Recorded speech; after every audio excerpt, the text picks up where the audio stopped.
তোমাদের সামনে আমি আগেও ছোট ছোট দুটো শর্ট ভিডিওতে শেয়ার করেছি আমার এই কলকাটার ব্যাপারে। আসলে আমার এই কলকা করার উদ্দেশ্য হচ্ছে, এখন সবাই করে। আমার কলকার হাত অত ভালো ছিল না, বা এখনও নেই। ওই একভাবে খাতার ওপর কলকা প্র্যাকটিস করা, সেটা তো আছেই। তার সাথে সাথে এই জিনিসটার উপর আমার হঠাৎ করে একটু আগ্রহ আসে। তাও আগ্রহটা এখন আসেনি, অনেক দিন আগেই এসেছে। আমি অল্প বিস্তর এদিক ওদিক খাতা, বই, জামা কাপড়, বেডশিটের ওপর কাজ করছিলাম প্র্যাকটিসের জন্য, নিজের ভালো লাগার জন্য। আমার ভালো লাগে তাই করছিলাম।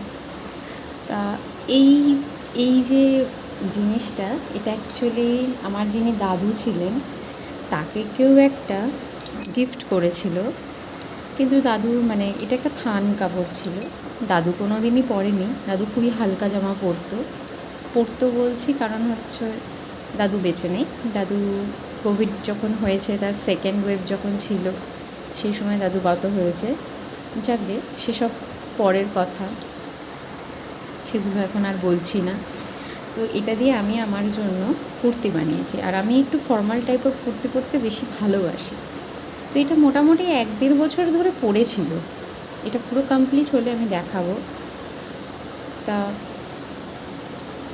কি করব, কি করলে ভালো লাগে, দেখো, করা অনেক কিছুই যায়।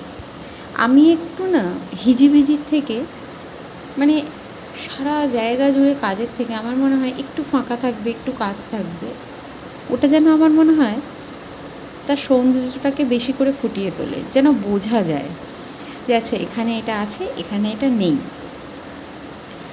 যদিও আমি যে কাজটা করেছি সেটা ঠাসা কাজ, কিন্তু আমার বক্তব্য হচ্ছে যে পুরো চুড়িদারটা জুড়ে বা কুর্তিটা জুড়ে একেবারে ঠাসিয়ে দিলাম কাজে অতিরিক্ত, সেটা না, যেন কিছুটা গ্যাপিং থাকে।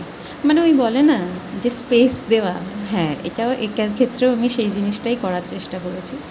তো অনেক কিছু ভেবেচিন্তে আমি সুতো কিনে আনলাম, ভাবলাম একটু সুতোর কাজ করব।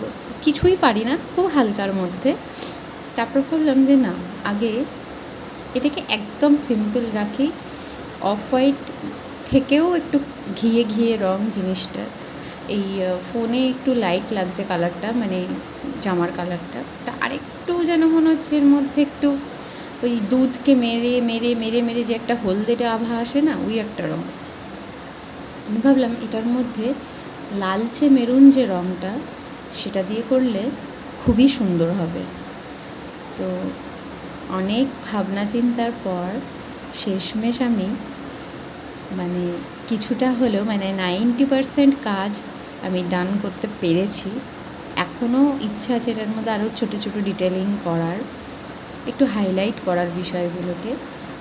তো তোমাদের সামনে আমি পুরোটা কমপ্লিট হলে অবশ্যই অবশ্যই দেখাবো। তোমরা